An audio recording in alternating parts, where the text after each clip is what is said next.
आज की क्लास में हम लोग हालांकि इतिहास के पाठ है 11, ये हम पहले भी पढ़ चुके हैं, क्योंकि इस पाठ में हमको पढ़ना क्या है, आधुनिकीकरण की ओर चीन और जापान।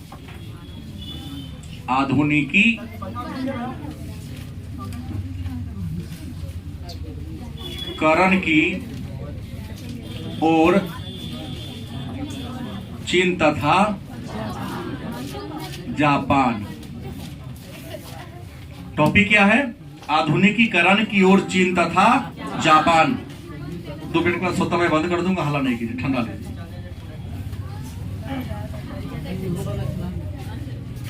इस ओर न चलता, वहां है। तो आधुनिकीकरण की ओर चीन और जापान टॉपिक पढ़ना है। इसमें आप लोगों को पता है कि हम लोगों ने जापान के बारे में पढ़ लिया है और लिख भी लिया है। आज पढ़ना है चीन। तो हम सबको ये पता है कि एशिया महादेश, चीन किस महादेश में है? और एशिया महादेश किस भाग में है? पूर्वी भाग में। और क्षेत्रफल के दृष्टिकोण से भी और जनसंख्या के दृष्टिकोण से भी एशिया महादेश का सबसे बड़ा देश कौन है? चीन है। गलत किस है? छपने में बैठा नीचा जगह ना बुझाई छो तेरे को वोट देखेगा नहीं, कोनो का दोस्त का बैठा ले, सब बैठा बैठे। देखो पिछला पर 3 को बैठा ले। तो ये पूर्वी एशिया का देश है। अब बात कर लें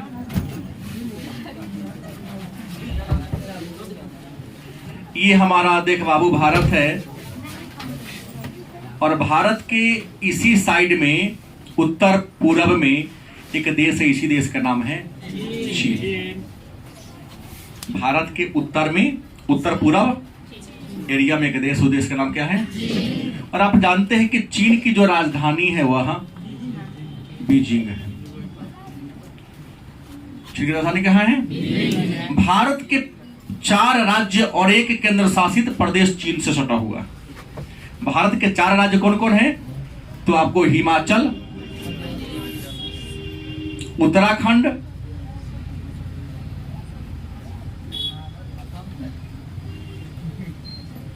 सिक्किम और अरुणाचल प्रदेश, और एक केंद्र शासित है, नाम है लद्दाख। 1 केंद्र शासित और 4 गो राज्य चीन से क्या है?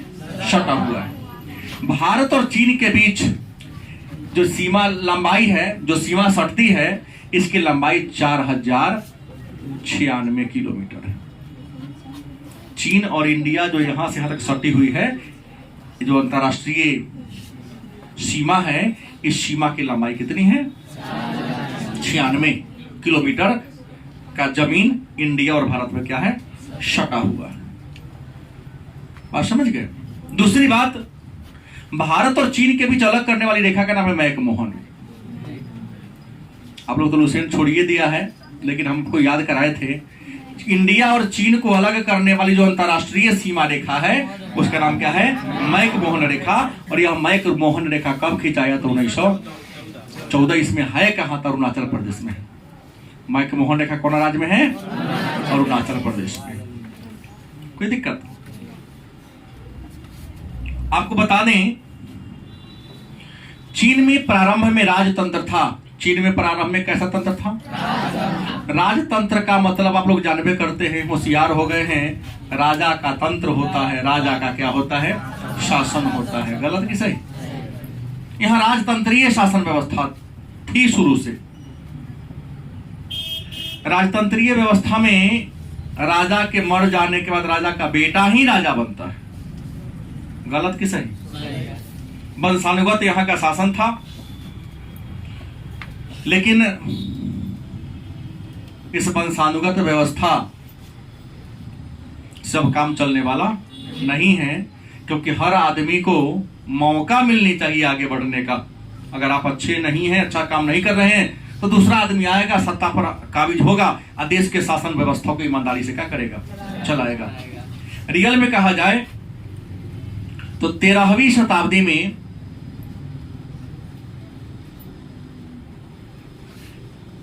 चीन में आधुनिकीकरण आया। जब चीन पर मंगोलों का कब्जा हो गया और चीन पर शासन करने वाला पहला जो मंगोल नेता था उनका नाम था कुबलाई खान। पहले पढ़ा चुका हूं, कुबलाई चीन पर शासन करने वाला राजा था। यह चीन में आया तो इन्होंने बौद्ध धर्म को अपना लिया। कौन धर्म को? बौद्ध धर्म को अपना लिया। अपने जीवन यापन के तौर तरीका में क्या कर लिया? चेंजिंग कर लिया और बड़ी कुशलता पूर्ण तरीके से शासन किया। विद्वानों का महान संरक्षण बन गया। इसी कुबलाई खान के दरबार में एक व्यक्ति आए थे जिनका नाम था मार्को पोलो। क्या नाम था? मार्को पोलो की योग्यता से प्रभावित होकर कुबलाई खान ने मार्को पोलो को चीन के किसी राज्य का गवर्नर बना दिया, जो उस राज्य के गवर्नर के पद पर 17 वर्षों तक रहा था। ये सारे बात का चर्चा हमने पूर्व के क्लास में किया है और लिखाया भी, मंगोल साम्राज्य में। ठीक है, तो ये मार्को पोलो कुबलाई खान के दरबार में आए थे। 17 वर्षों तक क्या हुआ था? रहा था। हमने पहले ही कह दिया कि एशिया महादेश का सबसे बड़ा देश कौन है क्षेत्रफल में? कौन है? और विश्व के 6 अन्य बड़े देश कौन है? तो आपको पढ़ा दिया हूं, रुक, चीन, अब आ भारत। देखो, भारत और चीन तक के लिए 2 देश के नाम आ गया। रूस से आ गया रूस, क से आ गया कनाडा, चीन, अ से अमेरिका, ब से ब्राजील और आ से ऑस्ट्रेलिया।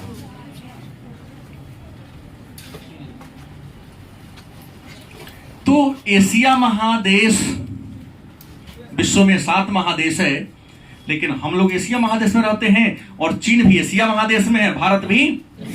तो देखिए, विश्व का क्षेत्रफल में सबसे बड़ा देश जो यूरोप महादेश में है, इसका कुछ हिस्सा तो एशिया में भी है। कनाडा या पूर्णतः उत्तरी अमेरिका महादेश में है। तीसरा कौन आता है? तो एशिया महादेश का सबसे बड़ा देश क्षेत्रफल में कौन है? और जनसंख्या में तो एशिया का संपूर्ण विश्व में ही सबसे बड़ा देश है। सबसे अधिक जनसंख्या वाला देश चीन, विश्व में भी और एशिया में। और आप सभी जानते हैं कि विश्व की जो सबसे लंबी नदी है उसका नाम है नील। विश्व की सबसे लंबी नदी, और उसके बाद जो लंबी नदी है उसका नाम है अमेजन। बहाव के दृष्टिकोण से सबसे बड़ी नदी, और ऐसे भी लंबाई में भी किया जाए तो विश्व की सेकेंड लार्जेस्ट जो नदी है कौन है? अमेजन ही है। कोई दिक्कत है तो बोलो। लेकिन विश्व की जो तीसरी सबसे लंबी नदी है छांगजियाओ, छांग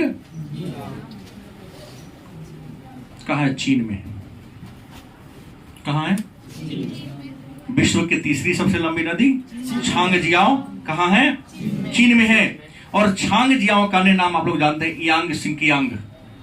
आप लोग ये नाम जानते हैं। चाइनीज भाषा में हमने दिया छांगजियांग। इसका रियल नाम क्या है? यांग शिंकियांग। यह विश्व की तीसरी सबसे लंबी नदी है, जो कहां बहती है? चीन में 2 अन्य नदियां भी हैं जिनको आप पीली नदी कहते हैं, और एक और नदी जिसका नाम है पर्ल नदी। माने पीली नदी एंड पर्ल नदी कहां है? और ये सबसे लंबी नदी है। तो चीन की ये 3 क्या है? प्रमुख नदियां हैं। और जो ये यांग शिकियांग है विश्व की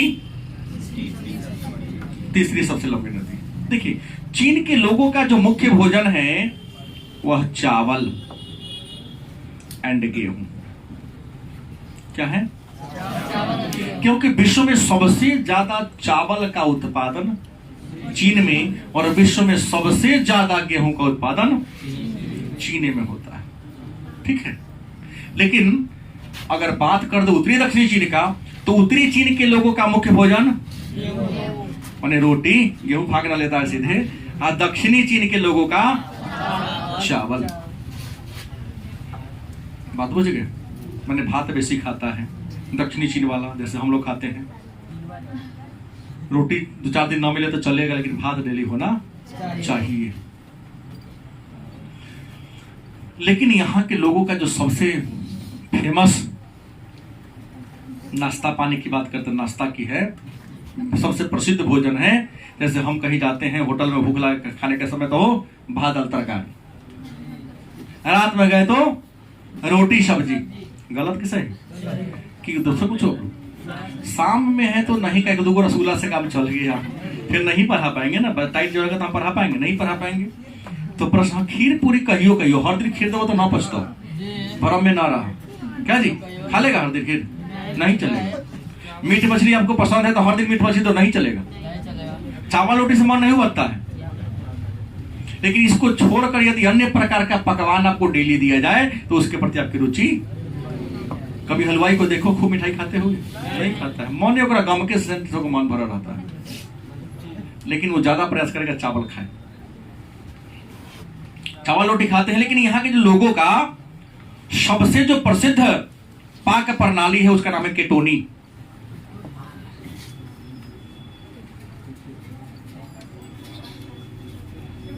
खाना बनाने की एक विधि है जिसका नाम क्या है? केटोनी है। बाकी चावल गेहूं तो रोटी खाए करता है सब, लेकिन अगर नाश्ता फेमस की बात करते हैं तो आप लोगों का सिंघारा है? और चीन का बताया, चलो चीन का बताता हूं। लेकिन चीन के लोगों का सबसे जो फेमस भोजन है उसका नाम है डिमसम। दिल को छू जाना, डिमसम का मतलब क्या होता है? दिल को छूना। कई बार हम भी किए हुए हैं, खाए हुए हैं, और उम्मीद है मैं सब लेकर खेले, लेकिन जानता नहीं है। डिमसम का मतलब हम लोग कहते हैं मोमो। डिमसम मतलब दिल को छू जाना। ये चीन का सबसे फेमस या लोकप्रिय और सुपाच्य भी है। गलत से आटा है, गूंथ लिया आटा को चाहे मैदा को, उसमें हरा साग सब्जी, बंदा पत्ता है, प्याज है, गोभी है, तुमको जो हुआ उसमें रख दिया, पानी में उबाल लिया। देखो आप फ्राई करके खाते हो, आपकी गलती है,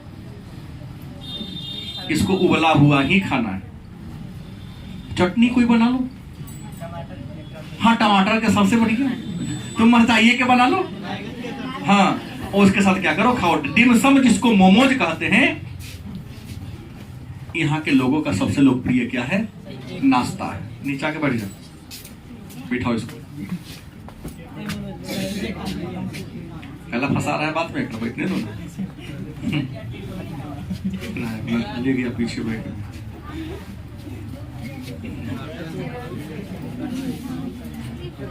डिमसम यहाँ का प्रिय क्या है? भोजन है। आपको बता लें कि आगे चर्चा करते हैं कि चीन का इतिहास ही पुराना है, क्योंकि चीन के बारे में हमने एक पढ़ा है पाठ 1 में, पीकिंग मानव पढ़ा होगा। आग का प्रयोग करने वाला पहला मानव कौन था? क्या जी? आग जलाने वाला पहला मानव कौन था? और पीकिंग मानव का प्रमाण कहां से मिला है? चीन से। और पीकिंग मानव का प्रमाण चीन में कब मिला? 1927 में। इसका हड्डी कब मिला था? फिर विद्वानों ने जांच किया तो पता चला इतना 1000 साल पुराना है ये हड्डी। 1000 जल्दी कहते करोड़ वर्ष पुराना ही हड्डी है। और यही वह इंसान पहला है जिन्होंने पत्थर को पत्थर से आपस में टकरा कर क्या निकाला था? आग निकाला था। तो आग का यूज करने वाला पहला मानव कौन था? मतलब चीन की सभ्यता भी उतनी है पुरानी, लेकिन रियल में चीन के इतिहास की शुरुआत आज से 3000 साल पहले से होता है। चीन के वास्तविक इतिहास कितना साल पहले से होता है? और भारत के इतिहास आज से 5000 साल पहले से होता है, सिंधु घाटी सभ्यता से। और चीन का मतलब चीन के इतिहास से भारत का इतिहास 2000 साल ज्यादा पुराना है। हाँ, चीन पर शासन करने वाला जो पहला राजवंश था उसका नाम था शांग वंश। कौन था? चीन पर शासन करने वाला जो पहला राजवंश था वह कौन था? शांग वंश। और शांग वंश के बाद चेन वंश का नाम आया, और चेन वंश के नाम पर ही इस देश का नाम क्या पड़ गया है? चीन नाम रखा गया है। शांग वंश के बाद हान वंश का शासन आता है चीन में। हान वंश के बाद चीन पर शासन करने वाला मीग वंश आता है, और मीग वंश के बाद चीन पर जो शासन करता है वह मंचू वंश होता है।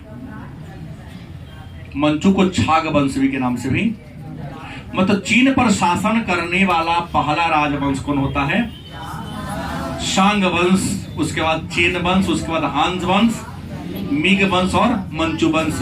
मतलब चीन पर शासन करने वाला अंतिम राजवंश कौन था? और इसी मंचू राजवंश के शासनकाल में 1911 इसमें एक क्रांति हुई थी, जिसको हम चीनी क्रांति के नाम से पढ़े होंगे 1911 में। और इसी चीनी क्रांति के द्वारा डॉक्टर sun yat-sen का चीन में क्या होता है? प्रवेश होता है क्या? और 1911 ईस्वी से 1949 ईस्वी तक, 1911 से 1949 तक sun yat-sen चीन में रहते हैं। 1949 में sun yat-sen गए तो 1949 में एक नया व्यक्ति का नाम आता है, नाम होता है माओ त्से-तुंग। और इसी माओ त्से-तुंग के द्वारा चीन में, जिसको माओ भी शॉर्टकट में कहते हैं, इसी माओ ने पंडित जवाहरलाल नेहरू को क्या कहा था? ब्रिटिश साम्राज्य का श्वान कहा था, माने अंग्रेजों का कुत्ता कहा था। हमारे प्रतिष्ठान माने कुत्ता होता है, सुने हैं कि नहीं? तो माओ से तुंग नहीं कहा था, इसलिए चीन में 1949 में, अक्टूबर 1949 में साम्यवादी शासन व्यवस्था की क्या किया था? शुरुआत किया था। लेकिन साम्यवादी शासन व्यवस्था में उत्पादन के सभी साधनों पर सरकार का अधिकार होता है, निजी व्यक्ति का कोई अधिकार नहीं होता है। सरकार साधनों का यूज कैसे करेगी यह सरकार पर निर्भर करता है। कौन व्यक्ति कौन काम करेगा सरकार तय करती है। लेकिन इसने महसूस किया कि हम जब संसाधनों पर पूरा अधिकार कर लिए तो देश का विकास क्या हो गया? अवरुद्ध हो गया, नहीं बढ़ रहा है। तो चीन ने 1957 ईस्वी की कहानी है, महान छलांग की नीति अपनाई और साम्यवादी व्यवस्था को बदलकर पूंजीवादी व्यवस्था में कर दिया। निजी व्यक्ति को भी आगे बढ़ने का क्या दिया? बढ़ावा दिया। परिणाम यह हुआ कि आज चीन अमेरिका को टक्कर दे रहा है। एकरा पीछे रीजन है, चीन के लोग जिस काम को करते हैं मन से करते हैं, और आप लोग मोबाइल के अलावा अन्य किसी काम को मन से करते ही नहीं। गलती नहीं बोला, अस्वीकार तो करना ही पड़ेगा। आज जीवन में जब तक आप किसी का गुलाम बने रहेंगे आगे नहीं बढ़ेंगे। अगर भरोसा मेरे बात पर नहीं है तो जाके तुम्हारे गांव में, तुम्हारे अगल बगल में या तुम्हारी रिश्तेदारी में अगर किसी बड़े पद को अचीव किया है तो उससे पूछना कि आप कई घंटा मोबाइल चलाते थे। वो कहेगा हम तो मोबाइल के बारे में ज्यादा जानता ही नहीं था। जो इंसान मोबाइल से जितना दूर रहेगा जीवन के लक्ष्य को जल्दी पूरा करेगा। हाँ, मोबाइल हम लोगों के लिए, क्योंकि हम लगभग मैं मानता हूं कि मैं मैच्योर्ड हूं थोड़ा सा, हम उतना ही यूज करते हैं कि जितना, अभी तो वाईफाई है कोई दिक्कत नहीं है, लेकिन पहले हमारा 1.5 GB डाटा कभी 200 MB खत्म हुआ, कभी 150, कभी 100 MB में काम खिंचा गया। और आप लोगों का 1.5 GB घट जाता है। सोचो आप कितने बड़े यशस्वी लोग हैं, प्रभावशाली लोग हैं, अनिल अंबानी को फील कर रहे हैं कि 1.5 GB भी डेटा प्रतिदिन घट जाता है। गलती नहीं बोला बुआ? हाँ, एगो तो कोनो तो आप लोग जैसे महापुरुष लोग, मेरे दोस्त का दे रहे हैं 200 MB निहोरा करता है, जगह पैसा केना कर्जा मांगता है। हम सुना हो कई से देखता है कि सर जी न सुनित होता है, आँख का नाक सारो रहता है मेरा, अरे 200 MB का पैसा दे पे देखो झगड़ा हो गया। तू ले हम दर्शन न ले, हमने जो सुना सही सुना, ये सब बतिया रहा था। देना 2 MB पैसा दे, 10 MB पैसा दे। MB यहाँ रुपया पैसा की तरह हेर फेर होता है। ये नहीं कि सुना हो कभी किसी छात्र से, दोस्त तो अपना किताब दो ना, देखा पढ़ के 2 दिन लौटा देंगे। सुनने को तो कान मेरा तरस गया। ये कहता ही सुना के कह देंगे ना, बोले सारा महापुरुष मेरे ही पास है। सुनिए, तो महान छलांग की नीति अपनाई और चीन किसको टक्कर दे रहा है? यह पॉलिसी इंडिया को अपनाने की जरूरत है कि नहीं? विरोध का है सब कर रहा है आ गया, लेकिन फिर भी लोग विरोध ज्यादा कर रहे हैं। हाँ, खैर मुद्दे पर आइए। तो ये बात हो गई, लेकिन रियल में यहाँ हमको पढ़ना क्या है? जब एक क्रांति हुआ तो चीन सबसे पहले कौन पहुंचा था? चीन पहुंचने वाला पहला विदेशी कौन था? पुर्तगाली। 1534 में गया था। चीन में सबसे पहले कौन देश गया था? पुर्तगाली पहुंचा था। पुर्तगाली जब पहुंचा तो पुर्तगाली को चीन में नहीं घुसने दिया गया। उस कैंटन नामक बंदरगाह पर ही रहता था, कैंटन में रहकर अपने सामान को भेजता था, क्योंकि चीन के लोग पहले अपने देश में यूरोप वाला को घुसने देता होता, क्योंकि लोग विदेशी को हीन नीच समझता था, चोरवा चकवा समझता था कि तू जहां जाता वहां लुटिया के ले जाता है, और तू आएगा तो मेरे व्यवस्था में भी तोड़फोड़ करने का काम घुसने ही नहीं देता था। तो चीन के अगल बगल में टापू सब था, जैसे कैंटन पर रह के पुर्तगाली सामान अपन क्या करता था। अब कभी चलेगा ही नहीं, दोनों बात, चित भी आपका पट भी आपका, ठीक है ना, चलेगा नहीं चलेगा भी हमसे। मैंने कहा 1534 में कैंट पहुंचा पुर्तगाली। पुर्तगाली के बाद चीन पहुंचने वाला जो दूसरा था उसका नाम था स्पेन। कौन पहुंचा? स्पेन के बाद डच पहुंचा, और डच के बाद पहुंचा अंग्रेज। तो यहां भी एक वस्तुनिष्ठ प्रश्न बन सकता है ना, चीन पहुंचने वाला पहला यूरोपीय देश कब पहुंचा? 1534 में। और एक प्रश्न हाथ उठाइएगा आप लोग, भारत पहुंचने वाला पहला देश पुर्तगाल था। पुर्तगाली भारत में कब प्रवेश किया? हाथ उठाइएगा, एक हाथ, दो, देख लीजिए, ये सब बेशरम का हाल चाल है। तुम उठाएगा, देखो ऊपर नया लेके बता रहा है, तू खड़ा हो पहले। 1534 में। Sit down. प्रश्न में गलती बोल दिया हूँ क्या? अच्छा, प्रश्न में क्या बोला हूँ, रिपीट कर सकता है कोई क्या? कहाँ? हम नामों पुर्तगाल दे दिया, भारत पहुंचने वाला पुर्तगाली था, लेकिन कब पहुंचा था? इन्होंने कहा 1500। तो मैं भारत पढ़ा रहा हूँ कि चीन पढ़ा रहा हूँ? तो चीन वाला बात भारत में क्या है बोल दिया, तू खराब हुआ रे। हाँ, ये ठीक बात बोला है, तू वही बोलता है कि दूसरा कुछ बोलता? 1498 में पहुंचा था, बुझा गया। 17 मई में डेटो लिखा दिया हूं। ये लोग हैं, पढ़ते हैं। अच्छा, क्लास 12वीं शुरू होने तो डायरी पर सबके पापा का नंबर रहेगा, शनिवार का टेस्ट लेंगे। आज ऐसे 60% रिजल्ट ना आया, आई भर में इन्होंने कोचिंग छोड़ दिएगा तो हमको फर्क उरक पड़ने वाला नहीं है। बात बुझ गए? तू जाएगा दोसर दुगुना तोरा से आएगा, तो जाएगा तो इन्होंने शिकायत करेगा कि न पढ़ल की तब भागली। अपना से तो मैं ईमानदार हूं, सब बात पढ़ा दिया हूं, तब प्रश्न किया हूं। तू नहीं पढ़ते हो, तुम्हारी समस्या। कहीं जाओगे तो पढ़ना तो पड़ेगा, कि बिना पढ़े ले छोड़ देगा, पैसा लगेगा तो पढ़ेगा ना, न डांटेगा तो समझना कि बढ़िया टीचर है, तुम्हारे हित के लिए है। लेकिन बाद में पहुंच चाकू से गर्दन कटाएगा, क्योंकि आज न कल तो जीवन में कुछ करना है तो याद करना पड़ेगा। क्या जी? नहीं याद करोगे तो क्या ना काम चलेगा। अब ये नहीं पता है कि पुर्तगाली इंडिया में कब आया, लिखा दिया, पढ़ा दिया, उस पर 3 बार चर्चा हुई है।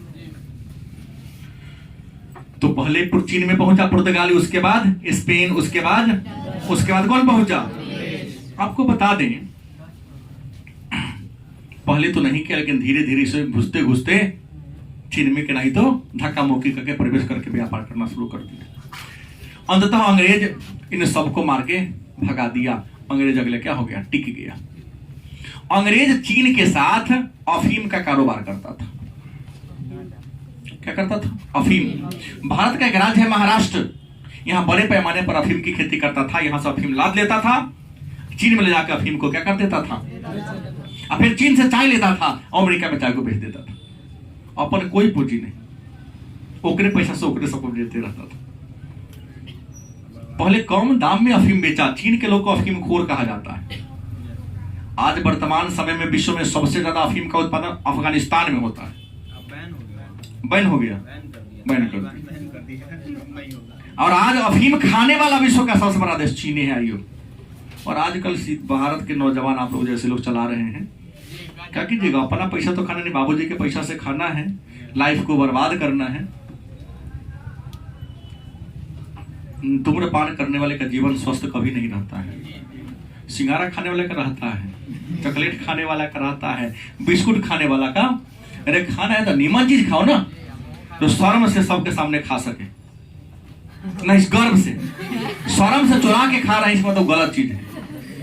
बिस्कुट खाते मैं भी नहीं रोकता हूँ, रसगुल्ला खाते मैं भी नहीं रोकता हूँ, तुम ठंडा पी तो मैं रोकता हूँ? भाई क्या है, दुकान के केबिन में जाके भींच के धुआं अंदर ले रहा है। क्या मिलता है धुआं में भाई? कोई टेस्ट नहीं है। खोए खोए खोए के दमा की तरह धमधम कर दो, ऐसा नहीं खाना है। प्रकृति ने बहुत चीज दिया है हमको, वो खाइए। नशा हो, पढ़ने का नशा हो, नशा हो ज्ञान का नशा हो, जीवन में कुछ करना है तो। ये गुटखा का नशा कौन बात हो गया? कुछ करेगा जीवन में? नहीं करेगा। नशा नॉलेज का होना चाहिए, नशा जीवन में आगे बढ़ने का होना चाहिए। तो अफीम का यहाँ पर क्या करता था? व्यापार करता था। इतना ज्यादा चीन के लोग अफीम खरीद कर पीने लगा कि अफीम पीते पीते सबका स्वास्थ्य पूरा क्या हो गया? खराब हो गया। उसके काम करने की सामर्थ्य क्या हो गई? घट गई।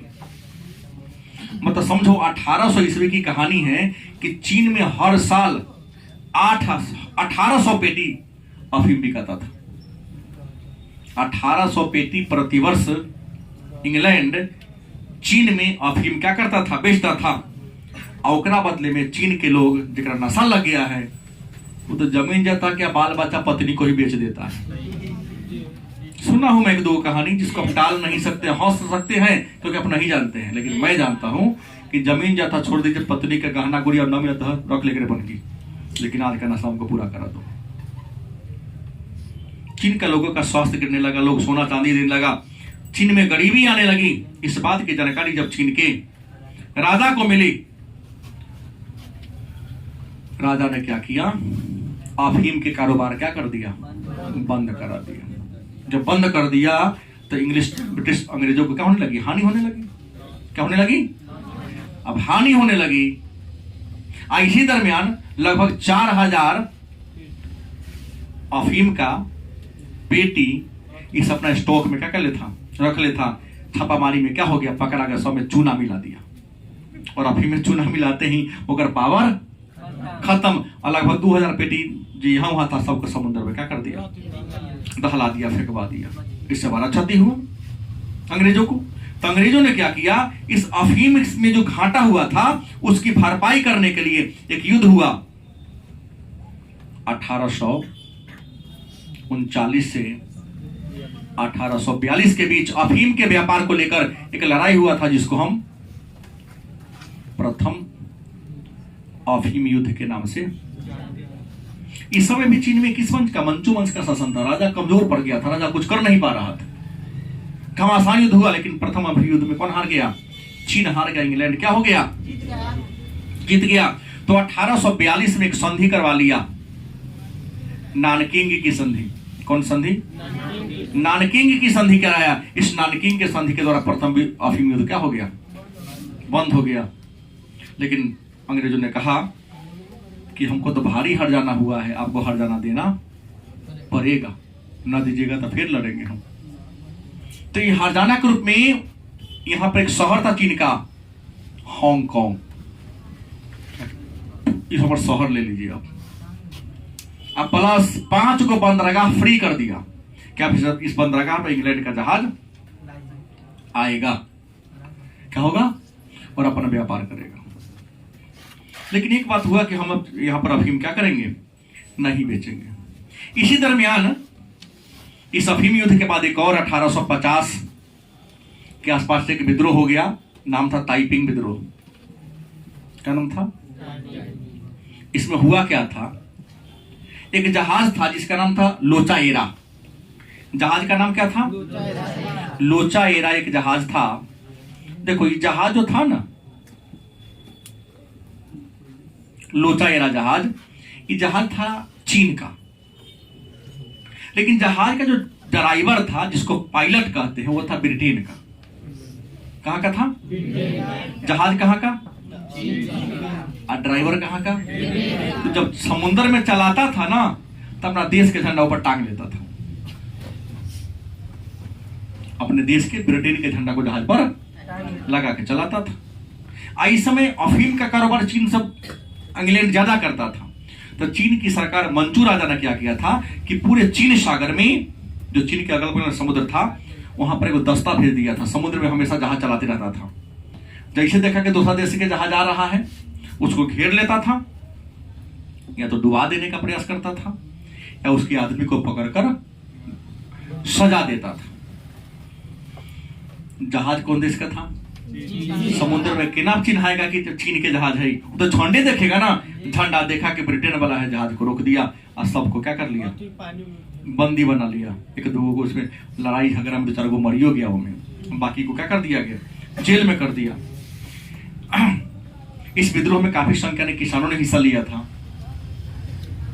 तो इसी किसान ने चूंकि विद्रोह लिया, इसके लिए नाम पड़ गया। इसको हम ताइपिंग विद्रोह के नाम से जानते हैं। इस विद्रोह के बाद चीन की सरकार पर दबाव डाला गया कि आप बिना जाने बिना जांच पड़ताल किए आपका आदमी मार के ना दिया, इसको भी सजा आपको देना, जुर्माना आपको देना पड़ेगा।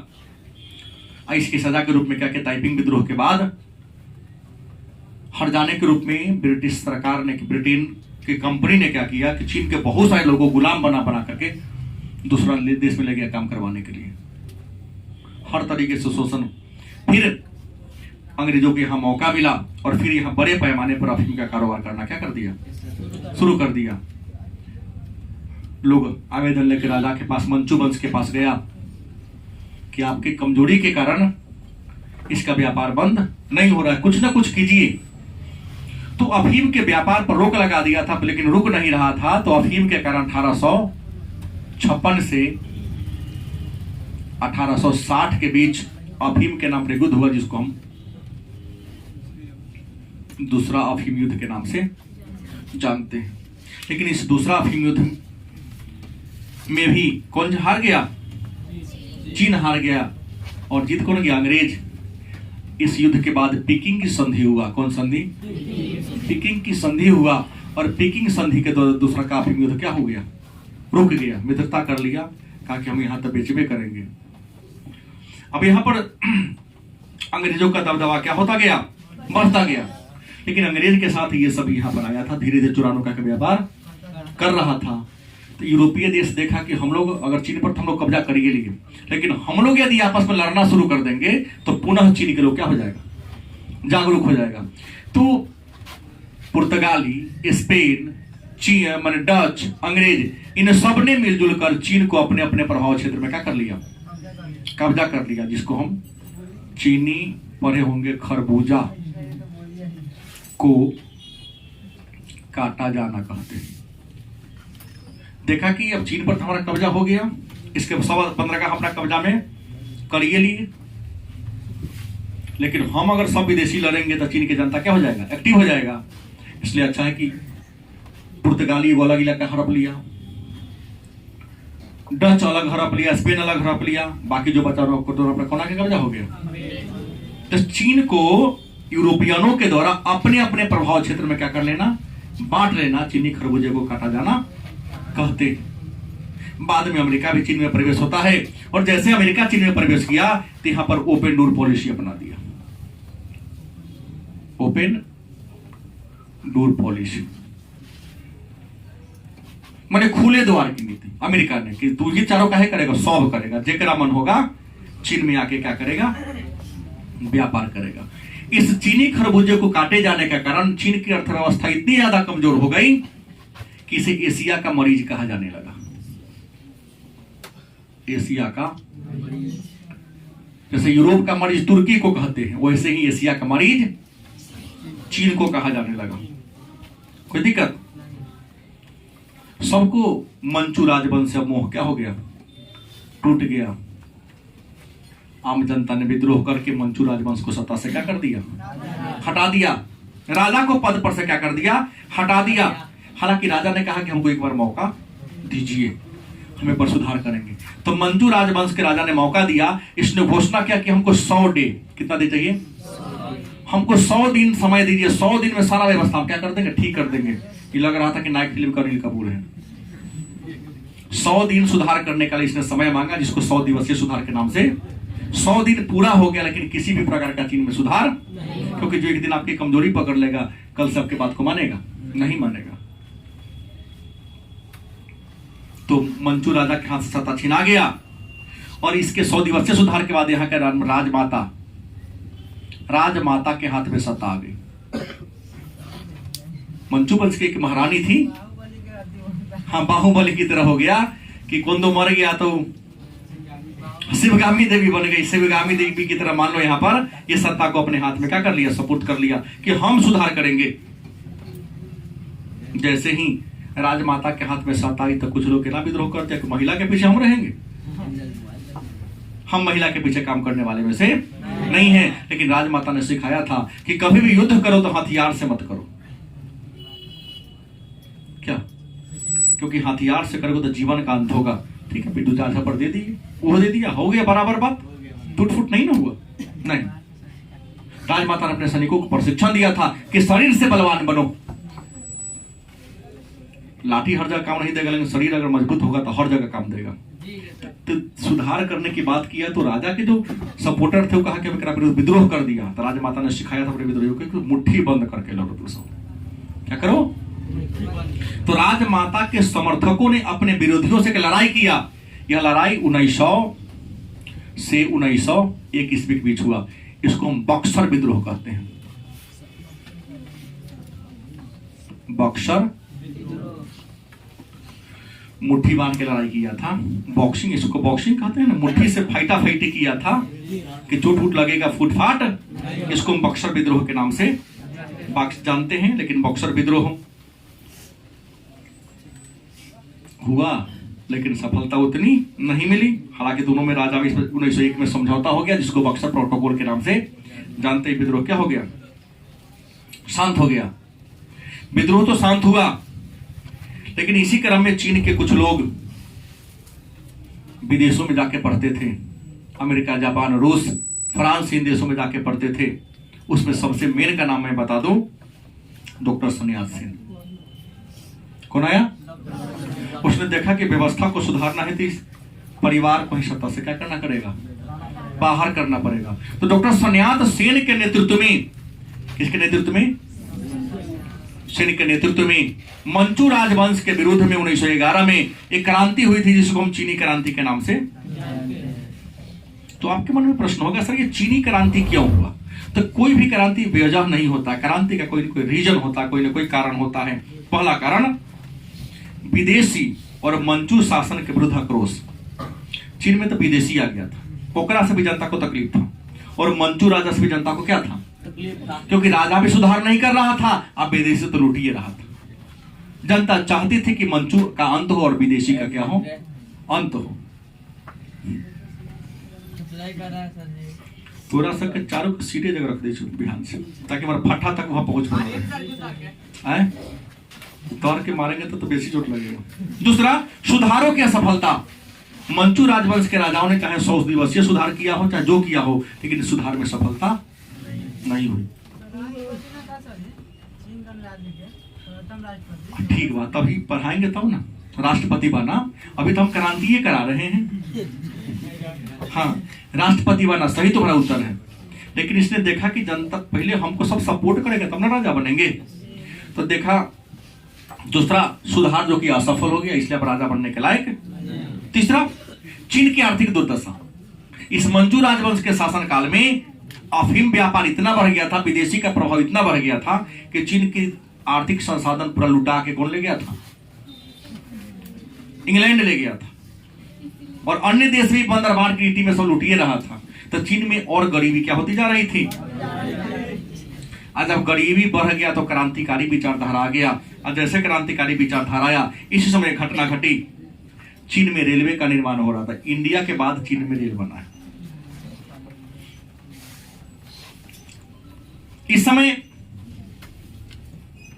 हुआ कि कौन रेल बनाएगा, ठेकेदारी कौन लेगा, टेंडर कौन लेगा? तो टेंडर के लिए चीन के भी कुछ पैसा वाला से कहा कि हम लेंगे टेंडर, कुछ विदेशी भी दिया कि हमको टेंडर दीजिए। तो चीन के जो राजा थे वो टेंडर विदेशी को दे दिया, अपना देश वाला को तो ज्यादा कमीशन लिया होगा, तो ज्यादा पैसा किया होगा। अब चीन के लोगों में ये बात आ गई कि मंचू सरकार साफ निकम्मा है कि विदेशी को सपोर्ट करती है और स्वदेशी को क्या करता है? विरोध करता है। तो रेलवे के निर्माण में विदेशी को दिया गया, स्वदेशी को। इसी को लोगों ने क्या कर दिया? आधार मान लिया। 1911 में क्या कर दिया? क्रांति। या ऐसी क्रांति हुई कि 1911 में मंचू राजवंश क्या हो गया? खत्म हो गया। और चीन में डॉक्टर sun यात-सेन के नेतृत्व में जनतांत्रिक या गणवादी चीन की क्या हो गई, स्थापना हो गई। और डॉक्टर sun यात-सेन चीन के पहले क्या बन गए, राष्ट्रपति बन गए। और 1911 से 1949 तक चीन में गणतांत्रिक शासन व्यवस्था थी। और sun यात-सेन के बाद चीन की राजनीति में एक और पार्टी आए, हालांकि इनके पार्टी का नाम था कुओमिंटांग पार्टी था। इनके बाद एक चीन की राजनीति में आए कौन, माओ त्से-तुंग। और इस माओ त्से-तुंग के नेतृत्व में साम्यवादी शासन की शुरुआत चीन में हुआ, जो आज तक व्यक्ति हट गया लेकिन व्यवस्था वही है। लेकिन साम्यवाद के बीच बीच में ही चीन में आज पूंजीवाद बड़ी तेजी से आगे बढ़ रहा है। साम्यवाद एक केवल पैजामा है शासन चलाने के लिए नहीं, लेकिन रियल में चीन का विकास पूंजीवादी सिद्धांत पर हो रहा है। और यही कारण है कि पूंजीवाद को अपनाने के कारण, हर चीज को निजीकरण कर दिए जाने के कारण आज चीन अमेरिका को क्या दे रहा है, टक्कर दे रहा है। और बड़ी तरीका ऐसा बना लिया है कि विद्यालय में पढ़ाते समय ही बच्चा को कोई बहुत सारी चीजों को बनाने का प्रशिक्षण दे देता है। यही वजह है कि चीन का सामान क्या है, सस्ता। कि जो भी कंपनी आती है, तुमको मोबाइल बनाना सिखाना है, घड़ी बनाना सिखाना, कुछ भी बनाना सिखाना है, उसका छोटका मोटका सामान दे दिया। और टीचर जो पढ़ाते हैं और खाली समय में उसको असेंबल करने का, माने कसने उसने का गुण सिखाता है। ठीक है। और यही वजह कि यहाँ का सामान क्या होते जा रहा है, इंडिया के बाजार पर हावी होते जा रहा है, वजह सस्ता है।